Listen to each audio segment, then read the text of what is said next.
Good afternoon, everyone. Start with some opening remarks. As President Biden just announced, earlier today, the government of Israel and Hamas agreed to a ceasefire along the terms of the proposal the United States laid out publicly in May. This ceasefire agreement was a long time in the making and comes as a result of extensive diplomatic engagements by President Biden, Secretary Blinken, National Security Advisor Jake Sullivan, Director of Central Intelligence William Burns, Brett McGurk, and other officials across the government, as well as our partners in the governments of Qatar and Egypt. This ceasefire will bring immediate relief to the people of both Gaza and Israel. Hostages will begin to return home in the coming days. Humanitarian assistance will surge into Gaza. The fighting will stop, and the people of Gaza, who have endured and suffered through so much pain and suffering, will finally be able to start rebuilding their lives. Yesterday, Secretary Blinken set out in a speech 3 imperatives to end the conflict, move towards greater integration in the Middle East, and realize the promise of more durable peace and security. First, a ceasefire. Second, an effective plan for Gaza's governance, security, and reconstruction. And third, normalization between Saudi Arabia and Israel. That provides Israelis and Palestinians the incentives and assurances they need to achieve their long-sought national aspirations. Today, we achieved the first of those imperatives. On the other 2, a day after plan and normalization, we are handing over to the incoming administration detailed plans that enjoy a solid foundation of support in the region thanks to our diplomatic efforts. We hope they will seize on this momentum and the opportunity it provides. The ceasefire announced today opens the door to breaking the cycle of violence that has long plagued the region, if leaders there are finally prepared to make the tough decisions necessary. Before walking down here, I watched video feeds from both Gaza and Tel Aviv. And in both places, I saw the same outpouring of joy, of hope that this long and bloody conflict that has left so many dead and wounded and homeless might finally be coming to an end. The United States shares in that hope, and we have worked over the past months to do what we can to make it a reality. This ceasefire is an important achievement, and it is now incumbent upon everyone in the region and in the United States to do what they can to turn it into a lasting peace. And with that, Matt. All right. Well, welcome back. It's been a while. I just want to mess with my podium too. It's a little low. Yeah, it has been a while since I've been here. Yeah, welcome back to the podium, and bye. You know, Matt, I can always count on you to be sentimental, and I thank you for carrying forward that same amount of sentimentality today. If that's it, if you don't want any questions, I'm happy to leave and make it bye right now. I just wanted to. Before starting off, before starting out, I just wanted to say, look, thank you very much for your service and your willingness to be up here every day. Well, except for the last month. There was a holiday followed by a week when I was on the road with the secretary. So yes, I do think I have a legitimate excuse. Yeah. I didn't enjoy those snow days. I was on the road. Yeah. Right. Anyway, but yeah, no. Thank you, Matt. Listen, it's been. I think everyone in this room appreciates it, whether they appreciated your answers or not. Many times not, but yeah, it hasn't been easy or necessarily pleasant for anyone over the course of the last 2 years that you've been up there. But it certainly has been instructive, and I think that we can all say that we're glad that you endeavored to be and tried to be, at least honest and transparent about what the administration's policies are and were. So anyway, let me interrupt you just to say thank you. I'll offer some thoughts at the end, but thank you for that. And I have always appreciated your questions, even if you haven't appreciated my answers. Maybe not always. I've usually appreciated your questions. I just want to say so. Anyway, thank you for what you're doing today and what you have done in the past. Let's start with the ceasefire, and there's a lot of discussion about who actually got this deal over the line. Was it this administration, or was it the presence of people from the incoming administration that was able to do it? I recognize that you guys have pretty much welcomed Yeah. the Trump administration's involvement in this. Why? Let me say a few things first before I get to the specific question of why we have welcomed their support. The first is that this ceasefire agreement is an agreement that was conceived of by this administration, that this administration traveled the world to garner support for, and that members from Secretary Blinken on down put their credibility behind. There are a number of things I think that went into getting here today, but if you look at the most important, or let me give you two really important factors before I get to the question about President-elect Trump's involvement. I think the most important factor was that after the president laid out this proposal publicly at the end of May, Secretary Blinken and other members of the United States government went around the world generating support for this proposal. And won the endorsement of not just countries in Europe, but countries across the Middle East, Arab and Muslim countries across the Middle East that said they supported this proposal. It won the endorsement of the United Nations Security Council. And what that did is it left Hamas isolated and alone. And I can tell you that we began to see a weakening of Hamas's position after that diplomatic campaign that we executed. The other thing that I think was critical to getting us here today is Hamas finally realized that the broader regional war that they had been hoping to achieve since October 7th, the broader regional war that was part of their original strategic effort, that they weren't going to get that their allies in Hezbollah were weakened and decimated, that Iran was not going to come to their aid, was not going to launch a full regional war, and that was to some extent because of the work that the United States did to prevent that from happening. And that the fall of Syria showed that one of their last allies was, fall of the Syrian regime, I should say, that one of their last allies was erased from the map. So I think you add those things together, you had in Hamas, first, a terrorist organization that was isolated, and then it eventually left realizing that it really had no choice but to accept a ceasefire because the strategic goal that they wanted to achieve for so long just wasn't going to happen. Now, when it comes to the involvement of President-elect Trump's team, it has been absolutely critical in getting this deal over the line. And it's been critical because, obviously, as I stand here today, this administration's term in office will expire in 5 days. And one of the things that we have always said about this deal is that when you get from stage 1 to stage 2, that the United States, Egypt, and Qatar are the guarantors of this deal. And Egypt and Qatar will push Hamas to stay at the bargaining table and to get from stage 1 to stage 2. And the United States will push Israel to stay at the bargaining table to get from phase 1 and phase 2. So obviously those are promises we cannot make on behalf of the United States for any longer than the next 5 days. And so it's critical that all of the parties to the agreement and the other mediators see that when the United States is in the room making commitments, those are lasting commitments that extend beyond this administration into the next one. I would just say, lastly, I don't know if it's unprecedented to have envoys from an outgoing and an incoming administration sitting at the same table negotiating a ceasefire agreement of this kind.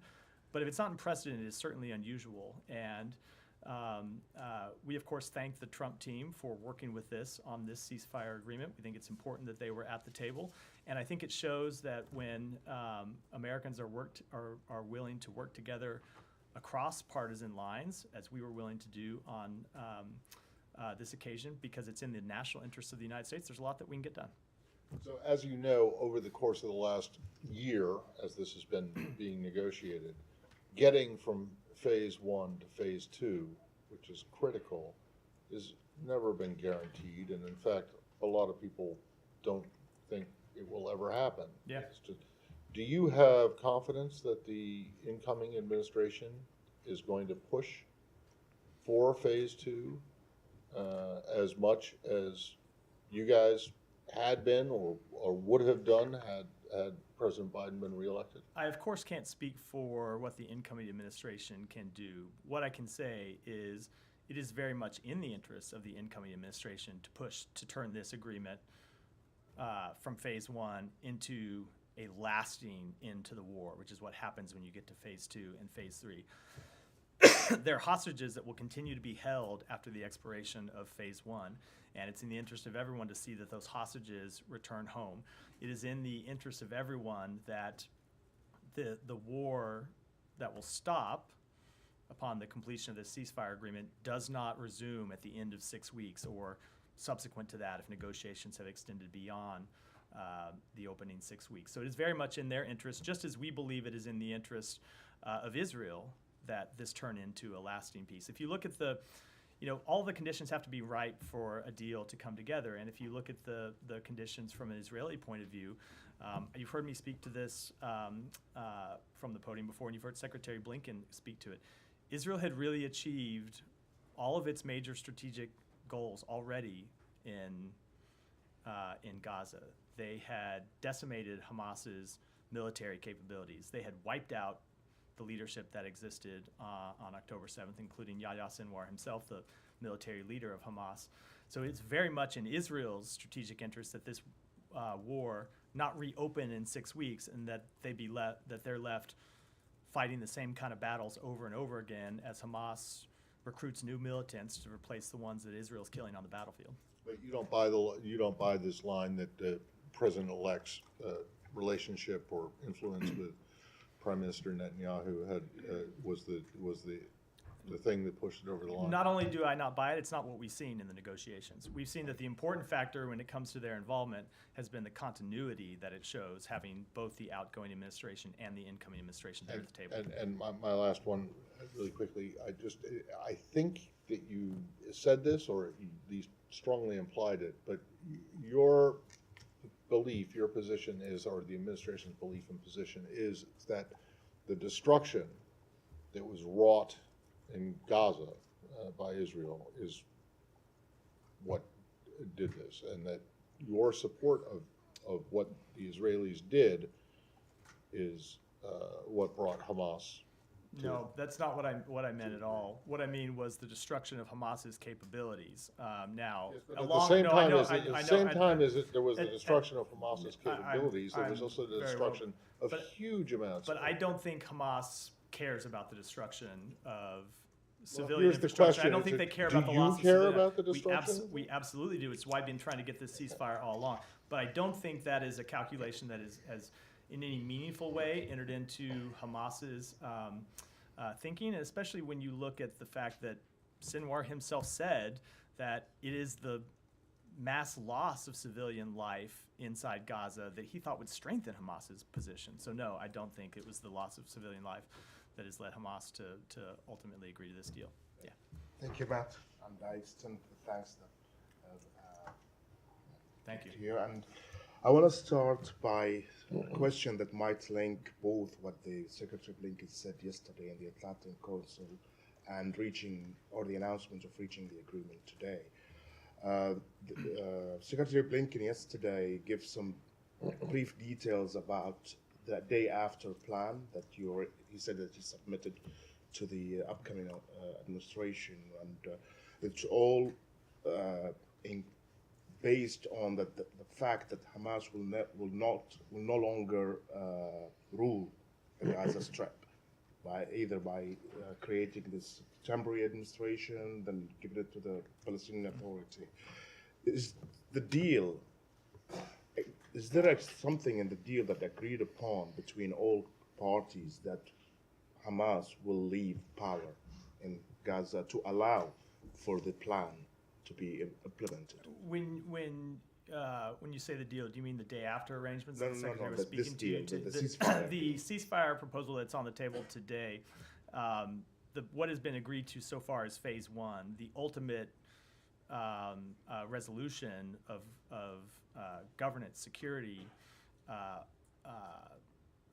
reconstruction all of those will have to be dealt with in the negotiations from phase 1 to phase 2, including that question of who governs Gaza. I can tell you that the United States is committed to ensuring that Hamas never again resumes governing Gaza. I think I can say with some certainty that a reemergence of Hamas governing Gaza would be an absolute deal breaker for Israel, as it should be, when you saw what happened on October 7th. And I would hope that it would be a deal breaker for the Palestinian people, who have seen the loss of more than 45,000 individuals over the last 15 months in a war that Hamas started. So I would hope it would be a deal breaker for all parties, but that is something that will be the subject of negotiations going forward. We have made clear since the beginning, not just in the course of the negotiations over the ceasefire, but you saw the Secretary lay out last November in Tokyo principles that would guide the United States when it comes to the period at the end of the conflict. And first and foremost among those principles was that Hamas can never return to governance of Gaza, given their track record. Those principles that the Secretary spoke about in Tokyo, and he repeated it yesterday as well, do you feel that it is a principle held also by the upcoming administration? Again, I'm not. I cannot in any way speak for the policy choices that the incoming administration will take. They'll be here in a week. I hope they'll be starting press briefings soon after that, and they'll be able to speak to them. But I would say that the principles that we have laid out do have broad agreement in the region. Obviously, there are things, not every party inside Israel would agree with all of those principles that we laid out when it comes to the governance of Gaza, but I think they have broad agreement across the region. And I think the important thing about them is this isn't just a theological question, it's also a practical one. If you want countries in the region to commit security forces to Gaza, if you want them to commit dollars to the reconstruction of Gaza, they're not going to do that if they don't see adherence to either the principles we laid out or some version of the principles we laid out, as well as a political path forward for the Palestinian people. It's just they are just not going to do that, and they've been very clear about that fact. There been circulated in the Israeli media that Hamas received verbal guarantees from the United States, Egypt, and Qatar that Israel will enter the negotiation for phase 2 and phase 3 in good faith. Did you give such? We have made those assurances publicly for some time that we obviously we can't speak for another party. We can speak for the United States. We have made clear publicly since the president laid out the proposal in May that we, as one of the guarantors of the deal, would push Israel to enter those negotiations in good faith, and that if the end of phase 1, the negotiations for entering into phase 2 hadn't been concluded, that we would push for those negotiations to continue. And one of the particulars of the agreement stipulates that if you get to the end of phase 1 and negotiations are ongoing, the ceasefire continues as long as those negotiations are ongoing. And I can speak only for this administration and say that we were committed to ensuring that those negotiations would remain ongoing as long as was necessary to get a deal. Obviously can't speak for the next administration, but I think it would be very much in their interest as well. My last question, if you don't mind. President Biden, in his speech a few minutes ago, said that the United States now will resume and push for aid to go into Gaza because of the ceasefire. Do you have any practical plan? How many trucks? Et cetera, et cetera, et cetera. We are looking at a massive infusion of trucks somewhere. Hopefully, it won't happen overnight, but we want to get up to over 500 trucks a day. Excuse me, that come into Gaza. And the critical thing that we believe the ceasefire unlocks is a real solution to that last mile distribution problem that we have had, that humanitarian organizations have had in Gaza, because it is not just a question of getting trucks and getting assistance to the gates into Gaza, it's getting them delivered beyond Gaza, and it's been very difficult because of the security situation on the ground. And we really do believe that a ceasefire unlocks the potential to massively surge humanitarian assistance into Gaza, and we have been working with humanitarian partners over the past few months to ensure that they are ready to surge that assistance as soon as a ceasefire is implemented. Thank you. Yeah.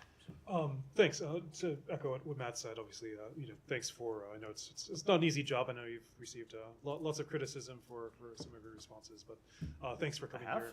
Really? Really? Not aware. But thanks for coming here every day. You Yeah. didn't have to come every day, so we do appreciate you Thank standing you, here, John. taking our questions. Thank you. And always being diplomatic with us. Can I ask you though? You mentioned that there's continuity with the Trump team. That was the main thing that they established.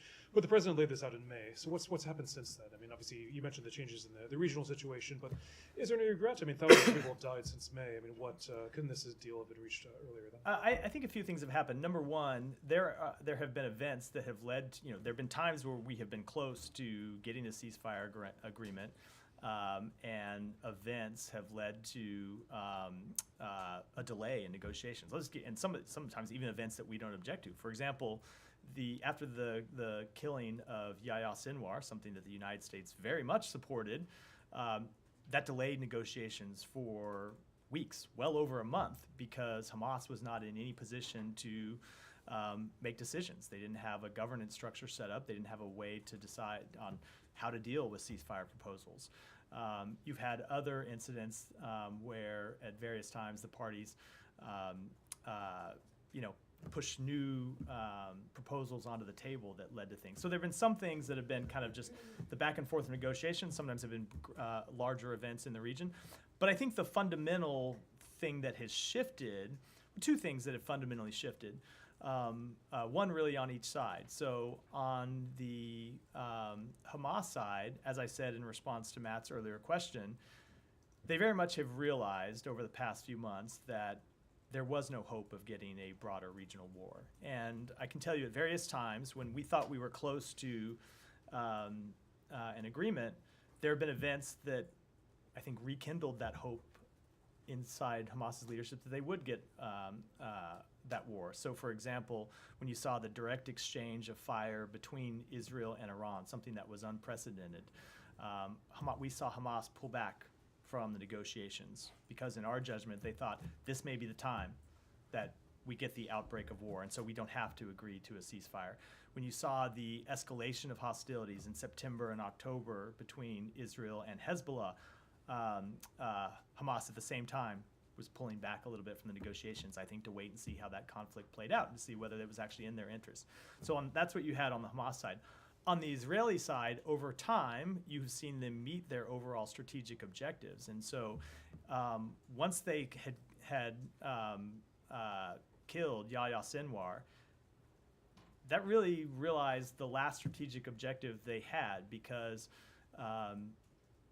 they had already decimated Hamas's military leadership. And so the conversation that we have been having with them is, without a ceasefire agreement, you are going to be in a version of Groundhog Day, where you go back in every day to fight Hamas militants, and you kill a certain number of militants, some of them low level, and those militants are replaced by others. You heard the secretary say in a speech yesterday that we assess that Hamas has now recruited nearly as many militants as Israel has killed since October 7th. So this becomes a bit of a never-ending problem for Israel, and so I think they ultimately made the judgment that the only way, as we have been telling them, for them to get their hostages home and actually achieve lasting security that suits their purposes was to sign up for this agreement as well.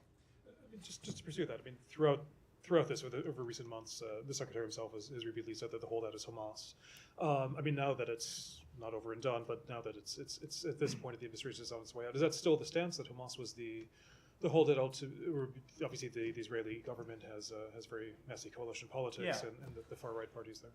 Hamas has far and away been the chief obstacle to concluding this agreement, and that's been true especially since August or so.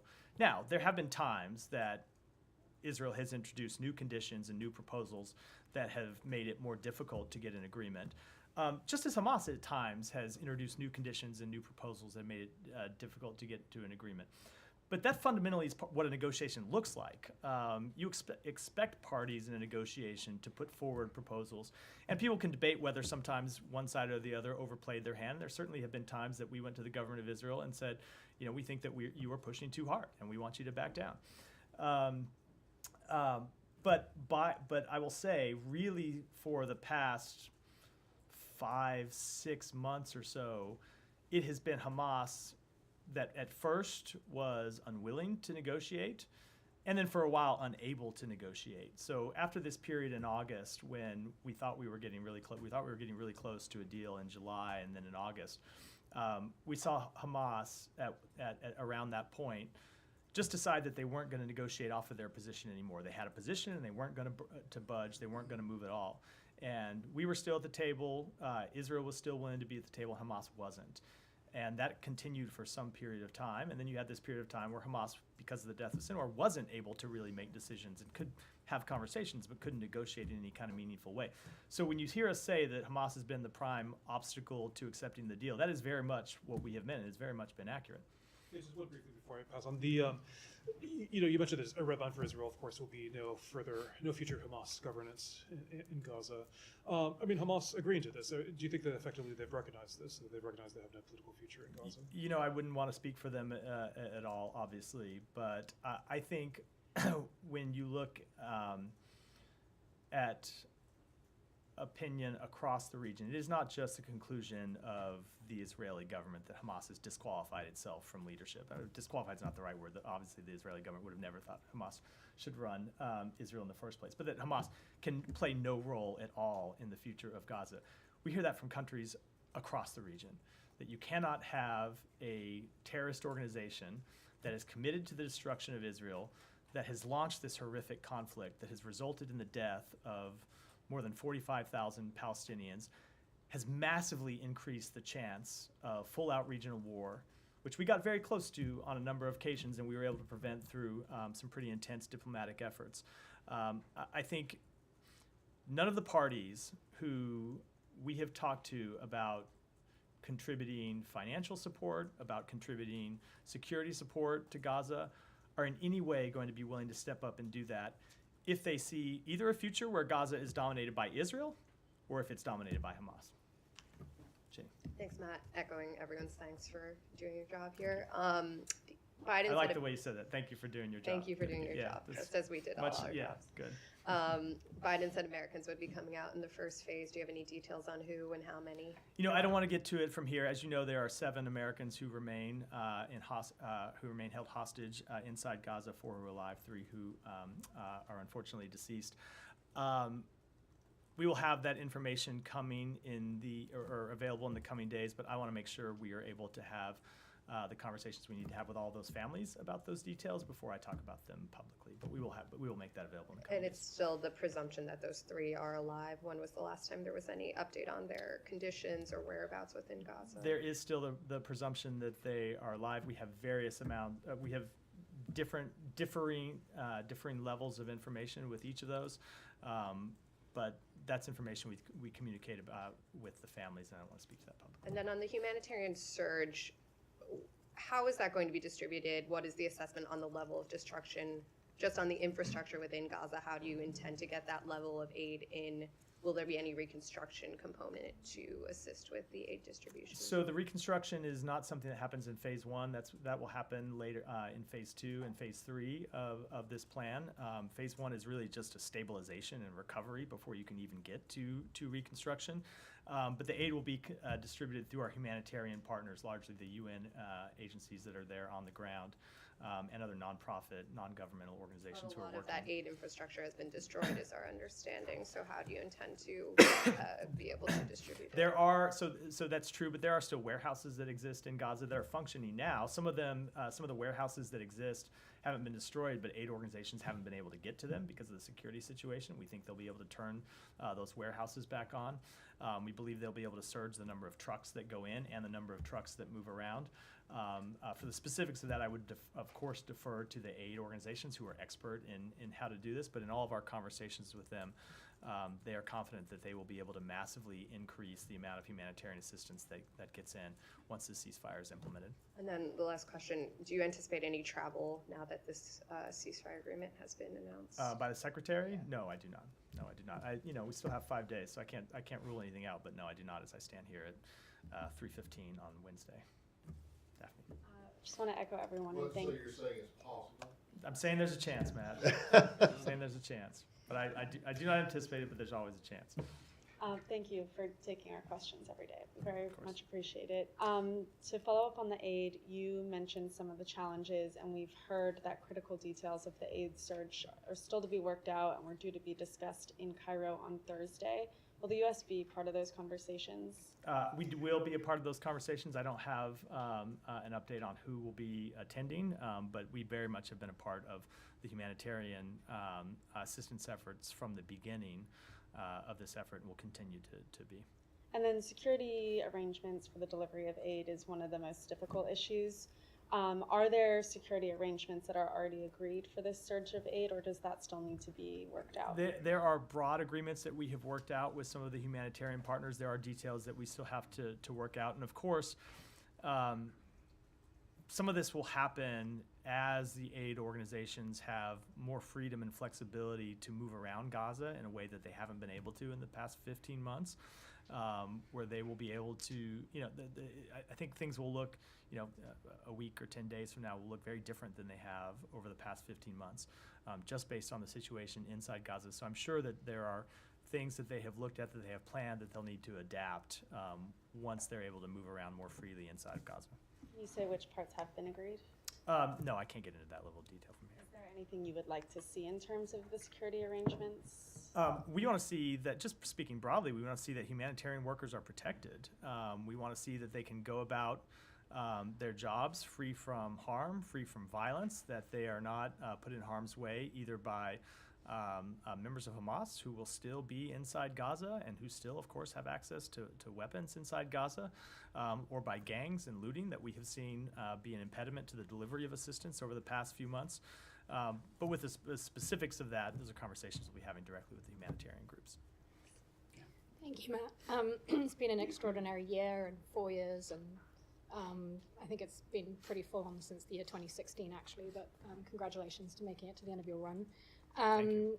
I wanted to ask this again. We've been asking about the incidents of Israel's activities in Gaza that are being investigated by people in this building.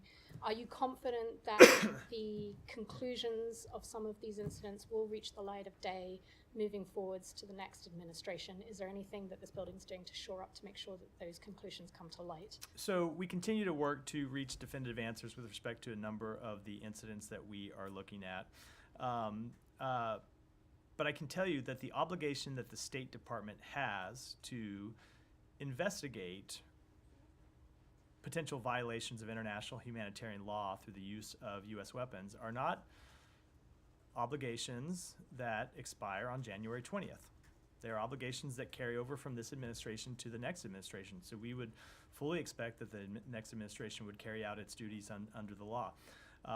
There are a number of potential incidents that we have been looking at. You've seen us issue a report where we went into detail how we are looking at these, the fact that we do believe it's reasonable to assess that there have been instances in which Israel has violated international humanitarian law or its commitments under Israeli law.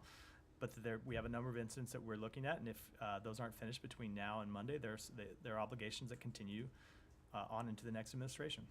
And on that report that you mentioned, I think you're talking about the NSM there.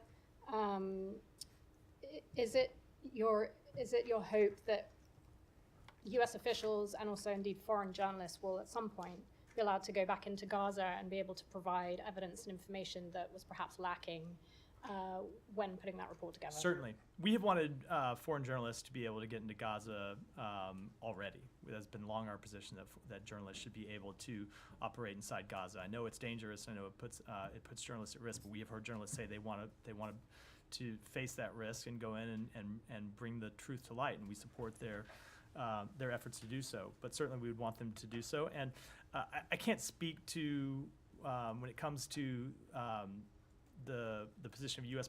personnel, I don't think I should speak to that, given that it's going to be I don't want to speak for the next administration. The ceasefire goes into effect on Sunday. The new administration takes office on Monday, so I don't think I should try to speak for them. But certainly I can say on behalf of this administration, we would want to be able to do anything we could to gather facts about potential violations of international humanitarian law. And last question on what the Secretary laid out about the day after plan. Yeah. Do you have any more specifics about who, or if there are any parties that are willing to step forwards and help with the de-radicalization in Gaza, or are you just hoping that's something that will become clear if this succeeds? So we have had conversations with a number of our partners in the region about that. I don't think the countries are any secret because the secretary has talked about his work on the day after as he's traveled around the region and met with these partners. I don't want to, there are different partners that have spoken about different aspects they'd be willing to contribute at different phases of this process. So I don't want to speak to them publicly, largely because the plan that the secretary laid out, we found got broad support, but there were still details that needed to be agreed. And it was always our assumption that if we got to phase one, it was during phase one of the agreement that you could really force agreement on the day after plan, because it takes bringing about a ceasefire to focus the mind on what comes next and to drive agreement on what comes next. And so we were really looking for this opportunity to drive real agreement on turning those broad strokes into implementable plans. So what we're going to do, as the secretary said yesterday, is take those plans and turn it over to the incoming administration. We've already had conversations with them about them. It is our hope that they will pick them up and run with it, but of course those will be decisions for them to make. And if they don't, I do believe that there are countries in the region who are going to want to step up, who are not going to want Gaza to be a source of continued suffering and pain and instability to the broader region. Saeed. Thank you. I want to thank you for your time at the podium and for every time calling on me. I never felt that I'm entitled to it, so I sincerely thank you for calling on me all the time. Of course, Saeed. Enjoyed our exchanges. During a tough couple of years, so to speak, in terms of the topics that we have discussed.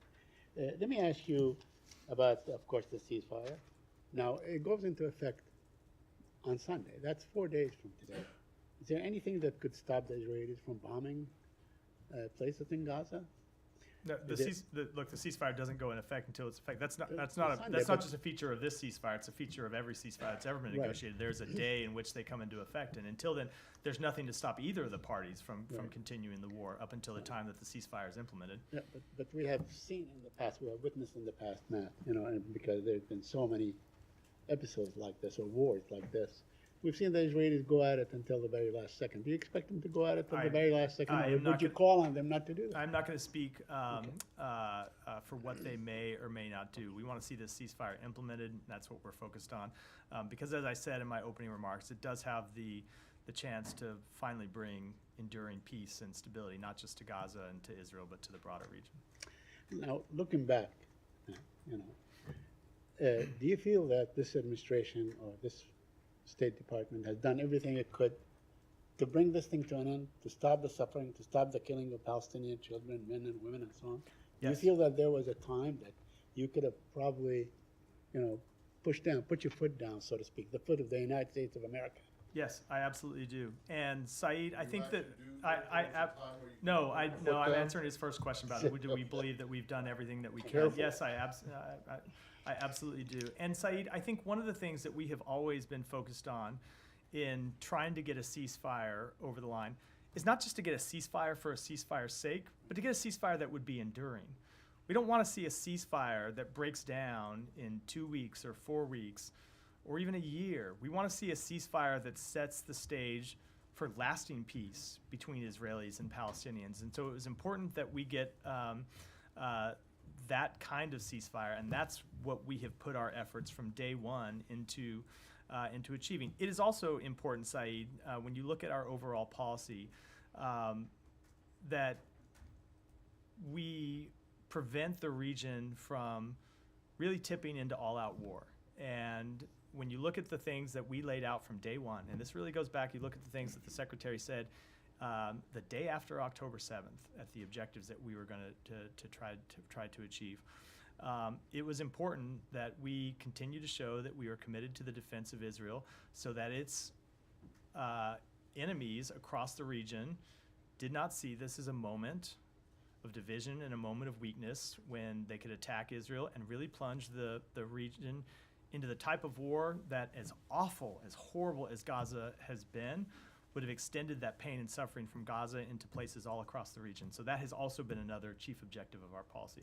But Matt, when all is said and done, the real cause of all these conflicts, all these wars that happen from time to time, is the fact that the Palestinians continue to suffer. They have been displaced for 76 years or more, 78 years. So there was a great deal of talk, rhetoric, about a Palestinian state, about, finally the Palestinians living in dignity, allowing them. I think it was this administration or this Secretary of State that talked about the need for Palestinians to live in dignity and to have the same opportunities as Israelis and so on.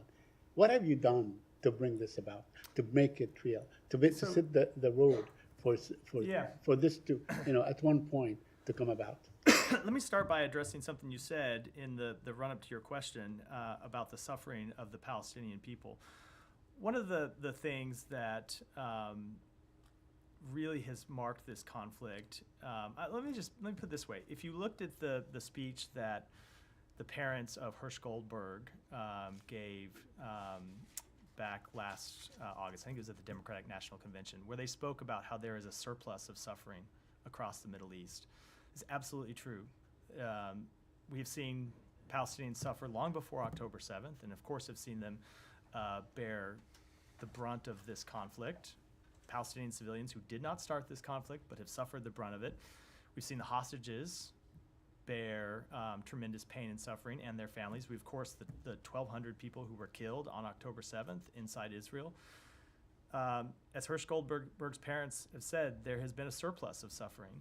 And we do fundamentally believe that the failure to realize the aspirations of the Palestinian people is one of the main drivers of instability in the region and one of the main drivers of suffering. And so I would urge you, Saeed, to look at the speech that the Secretary gave yesterday, where he talked about exactly what we have done and to unlock a political path forward for the Palestinian future. There are 3 stages that we see that are important to get to finally realizing a Palestinian state. 1 is a ceasefire, and we got there today. 2 is a day-after plan that starts to rebuild Gaza. And 3 is a normalization agreement with Saudi Arabia, which provides Israel, hopefully, don't know if they'll agree to it, but actually provides Israel the incentives to agree to a Palestinian state. And we have put a lot of work into developing those plans and building support for those plans, and we are ready to hand those plans off to the incoming administration. Now, agreement on those will require tough choices, and I know everyone likes to point at the government of Israel, and it will absolutely require tough choices by the government of Israel. It will also require tough choices by the Palestinian Authority, which needs to make real reforms if it wants to win the support of its people, and it wants to win financial and diplomatic and other backing by countries in the region.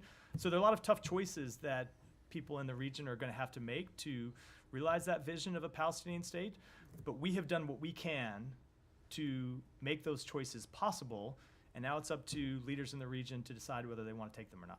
2 quick points. One on UNRWA. UNRWA is slated to be banned from operating at the end of this month. Now, I know that this administration has decided not to fund UNRWA about a year ago until investigations are completed and so on. I believe that they have been completed. Are you worried that once UNRWA is banned from operating, that access of aid and so on and help that you talked about so much will actually be hindered a great deal? So we are concerned about that, and it's why we called for the restoration of funding. You left one important thing out of the sort of TikTok there side, which is that we are now under a statutory ban by Congress from funding UNRWA. Yes. So we don't have the ability to turn funding to UNRWA back on. But we have called for that ban to be lifted so we could provide funding to UNRWA if we determined that they had appropriately implemented the reforms that are so important. Now, in terms of what happens going forward, so I can't speak, of course, for what the United States will do, because I'm cognizant of the sands shifting through the hourglass here. But UNRWA can continue to exist with funding from other countries, and I would expect that it will continue to exist with funding from other countries. And the United States can continue to fund humanitarian assistance to this Palestinian people through other organizations that are working inside of Gaza and throughout the broader region. Even after the United States suspended its funding for UNRWA back, I believe it was in the spring of last year, we have continued to be the chief funder of any country in the world for humanitarian needs for the Palestinian people, and we have done it through sources other than UNRWA.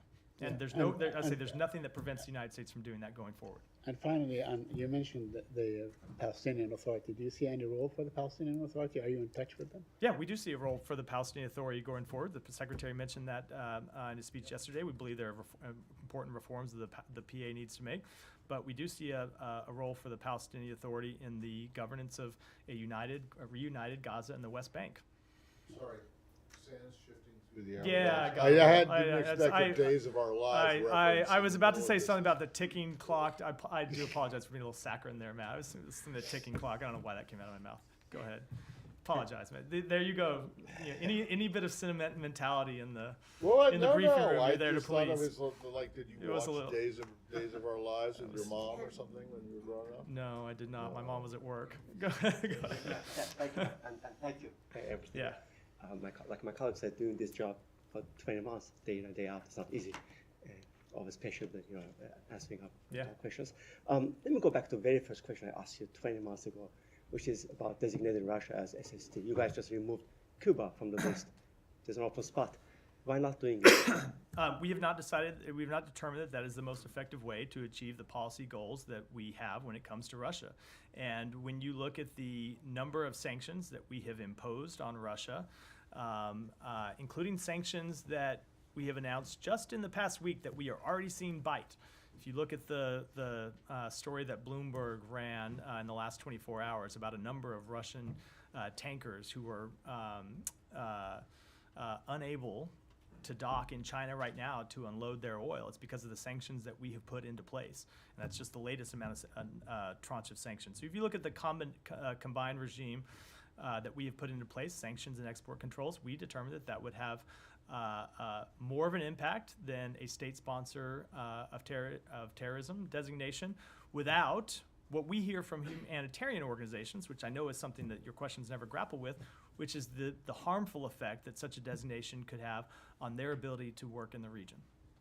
Going back to today's sanctions, it has two parts. One is you are targeting evasion, in fact, and secondly, you're also redesignating, resanctioning by using different law this time, which is Executive Order 13226, which I believe gives extra power to Congress, to block any attempt to ease, if the next administration attempts to do so. Is that the reason why you are doing what you're doing today? We thought it was appropriate to move our sanctions regime under this new authority to ensure that Congress has full visibility both on our sanctions and any contemplation of removing them. How concerned are you the next administration will immaturely, lift them? I'm not going to speak to what the next administration may or may not do. They'll have to make their own decisions. We believe that the sanctions we have put in place have been effective in harming Russia's economy, in curbing to some extent its ability to fund its war machine, and we hope that they'll stay in place. But those are decisions for the next administration. Can I move to Georgia if possible? Sure. There are some, concerning One more, and then I events. got to go around the room because I've probably at an hour already. Of I course, gotta get thanks so much. Some concerning events going on, and recently they are conducting violent attacks on opposition members. Just yesterday, opposition leader was attacked in reaction to the latest developments. Look, we continue to have great concerns about actions by the government in Georgia to crack down on its own population, to retrench from the democratic path that they have been on, as well as the path towards greater Euro-Atlantic integration. That's why you've seen us implement new sanctions targeting members of the Georgian government. It's why you've seen us suspend assistance that we were set to provide to the government of Georgia, and it's why you've seen us suspend our overall strategic relationship with them. Yeah, Thank you, Matt. Echoing everybody's comments, and thanks. thank you for everything, always. Will the U.S., we know that the agreement yesterday, or the Cuban government talked about the 553 political prisoners and people that will be released. The United States, of course, made the announcement for President Biden and the 3 actions that he's taking. Will any of these people that are going to be released, some of them political prisoners, human rights defenders, will come to the United States like they did, for example, with the Nicaragua political prisoners? And will they be able to and eventually receive political asylum here? And if so, that will be part of what the Catholic Church was able to present to the Cuban Yeah. government? So I can't speak to decisions that those people may or may not make about wanting to leave Cuba and come to either the United States or another country. And when it comes to questions about whether they would be granted asylum or entry through another means, I would defer to the Department of Homeland Security on that question. Yeah, Janie. Thank you. Thank you, Matt. Thank you for your hard work for us. I wish you good luck in your future. Thank you. Stay healthy and be happy. Thank you. I have applications on South Korea. This is not happy news. No. But the South Korea's President Yoon was arrested yesterday by the high-ranking public officers' crime investigation office. Executed the arrest warrant for President Yoon in an illegal rather than a legal manner. And the South Korean citizens are very disappointed in this action.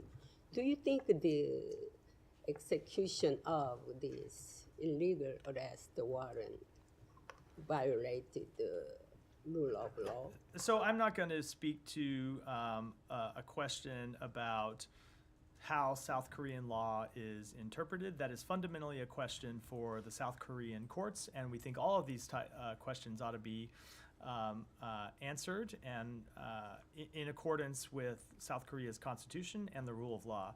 I can tell you that I was just in South Korea with Secretary Blinken last week. We met with the acting president, we met with the foreign minister, we met with the Speaker of the National Assembly, and I can tell you that one of the things that we saw firsthand in Korea was the country's democratic resilience at work. And I think you heard the Secretary speak to this.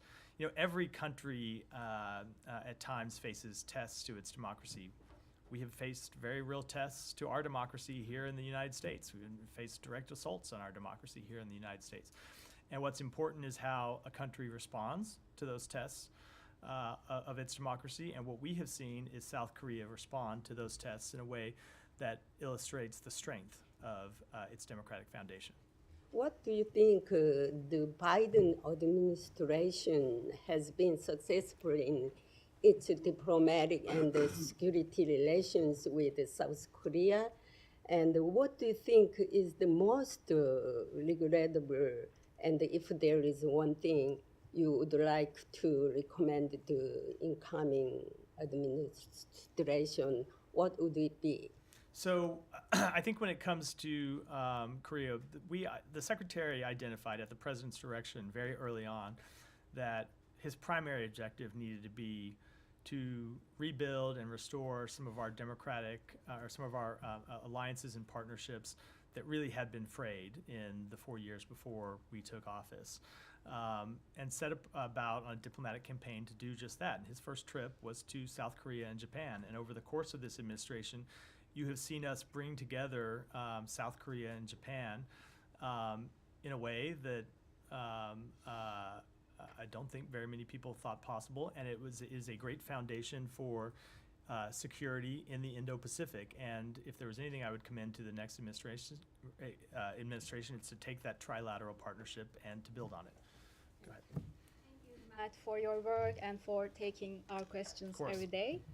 I wanted to quickly follow up on Camilla's question regarding Israel's assessments of Israel's conduct.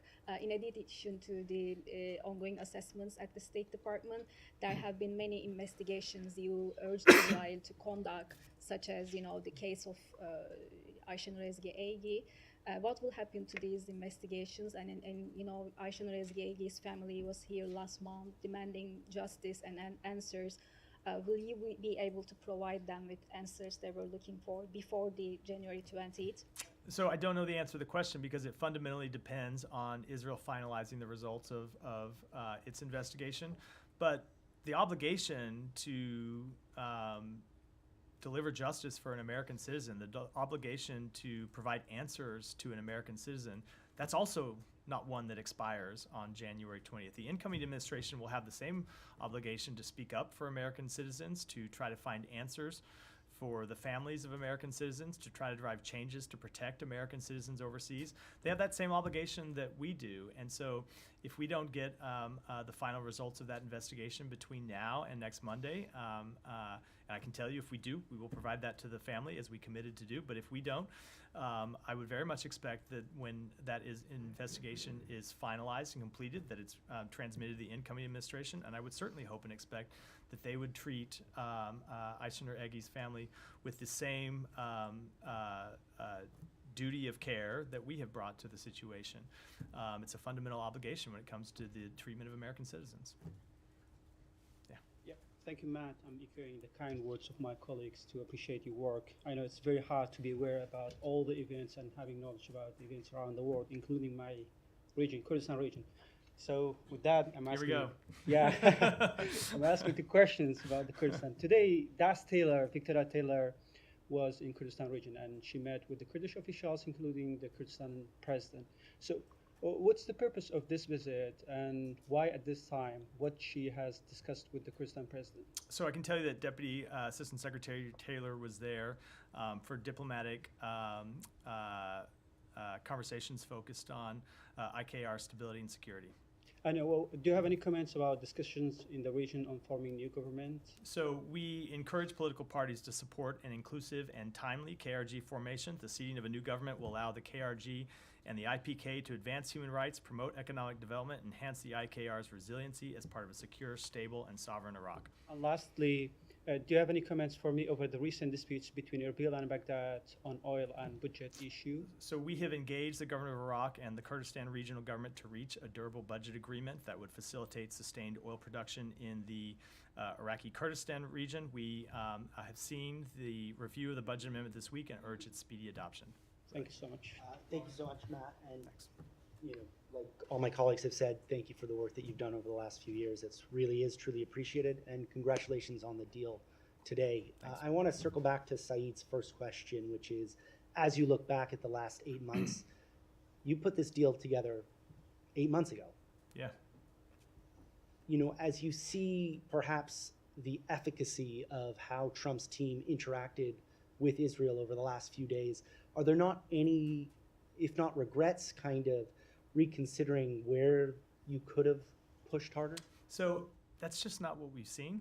I can tell you, as a party to these negotiations, and I think it's a fundamental misreading of the situation. It has not been Israel that has been the intransigent party that has kept us from getting to a deal for many, many months. That's not to say that Israel agreed to every condition that was put forward by Hamas, the conditions that were put forward by us. Of course they haven't. It's a negotiation, and you wouldn't expect them to. But it has been Hamas fundamentally that has been unwilling to agree to a deal, really going back to August, and at times was even unwilling to negotiate. And then, as I said, times they were unable to negotiate because they didn't have a leader in place. So it is not because of pressure that we have seen brought to bear by any party in the government of Israel the last few days that has gotten us to a deal. We think it is the fact that Hamas found itself in an incredibly weakened position, that its fighters needed a chance they needed a ceasefire, they needed a break in the fighting, and that ultimately, as I said earlier, they saw that no one was coming to their rescue. They weren't going to get the war that they were hoping to, that led them to finally agree to reach an agreement here. Now, of course, it has been helpful, as I said, to have the Trump team right there alongside with us to ensure that the commitments that we make on behalf of the United States will be enduring ones, but it is in no way what we have seen that has been pressure brought to bear by their side that has been had the decisive impact here. But excuse me, Go ahead. You're saying that the ceasefire deal was basically just giving Hamas fighters a break? No, I'm saying. I mean, that's what you just suggested. I want to make sure that is why. Certainly, they will have a break from the ongoing fighting that they have been involved in, and that we believe that's one of the reasons why they agreed. Is that they have been getting pounded for months and months and months. Some in Israel, particularly on the right, the far right of Netanyahu in Israel, think that this is a bad deal because it does give Hamas a break and a chance to regroup. Are you saying that that's... So it does give them a break, and what we are committed to, and you've heard us speak to this before, is ensuring that they cannot regroup. And we think the key to ensuring that they cannot regroup is that they are replaced by something else. We believe that it is the perpetuation of fighting that actually leads them to recruit more fighters, as the secretary said yesterday. Of course, this gives them a break from the fighting. That's what happens under a ceasefire. But we believe that the solution to replacing Hamas is to ultimately find a political path forward, excuse me, for the Palestinian people. Go ahead. Go ahead.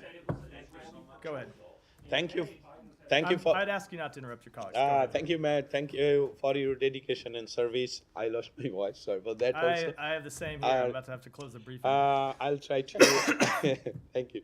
What measure is the U.S. government considering to support and safeguard fundamental rights in Bangladesh, particularly in response to recent threat by reformist student leader against writers and intellectuals who oppose their views, amid raising concern about intimidation and authoritarian tendencies in Bangladesh? So we have had a long-standing, consistent policy when it comes to Bangladesh that we want to see democratic and human rights upheld in the country. That was our position under the last government. It remains our position under this government.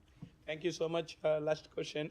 On judicial influence. What is the U.S. government position on allegation of judicial influence by Dr. Yunus' interim government, including claims that cases against him were released or vacated by the court, and he secured tax relief for the next 5 years for his business, like his Grameen Bank?